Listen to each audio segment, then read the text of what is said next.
few minutes of practical wisdom to help you pause out of your busy day and think about ways to maximize your personal and your leadership effectiveness.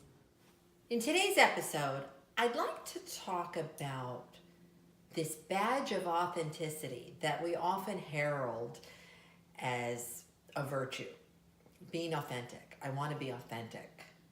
And I want to challenge your thinking about what you're really striving for. Many of our feelings, our thoughts, and our beliefs come from the way we've been socialized. Our childhood upbringing, our cultural experiences, our childhood experiences, our backgrounds, the people that we were surrounded with have all shaped how we unconsciously react to any given circumstance.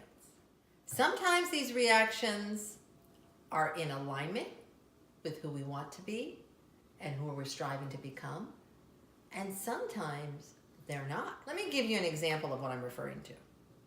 I grew up in a culture where assertive expression of every single emotion is the norm. And it's not unusual when you're driving down the street to see people coming out of their cars and going and yelling at the driver in front of them. I mean, actually getting out of their cars and yelling at the driver in front of them. It's also not unusual to see people expressing real frustration and yelling when they're waiting in line, when they're at a store, or wherever they are. There's this authentic expression of whatever emotion it is they're feeling.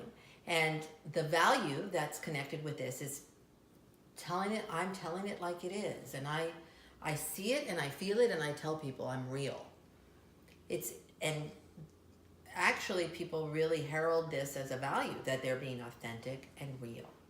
The problem with this is that just because you have an impulse or a feeling doesn't mean it serves you or it serves others.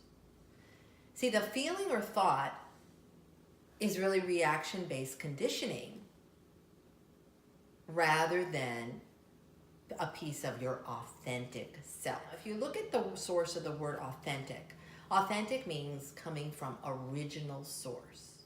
So original source would not have all those layers that we have of conditioning, because sometimes we don't even really know what that original source, we're not in touch with that deep place inside of us that is that original source.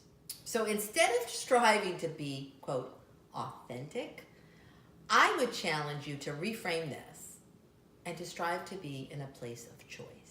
And here's what I mean by being in a place of choice. Instead of reacting to your environment,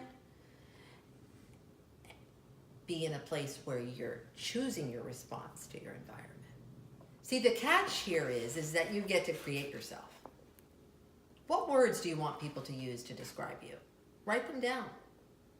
What are the behaviors associated with those words? What are most in alignment with who you really want to be? For example, you want to be a good listener. You want people to see you as a good listener. You value good listening.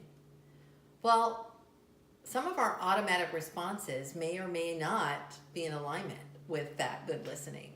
So what would good listening look like? What would you do? You'd be attentive. You'd give your full attention. You'd look at someone in the eyes. You wouldn't be staring down at your smartphone when they're talking to you, right? Those could be all your, quote, authentic expressions, but those would be the behaviors that would really be associated with good listening.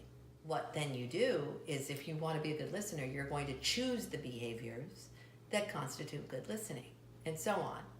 So what you're doing is you're creating the self you want to be versus being had by what the self that you think is your authentic self, but really is a product of your conditioning, environment, etc. See, you get to choose who you are, and you get to choose your behaviors. You don't have to operate unconsciously. And to me, that's where real authenticity lies. Thanks for watching. And always remember this.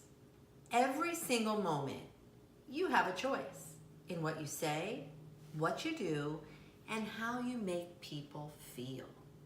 Pause And make those choices wisely and intentionally, because each and every moment, those choices are who you become.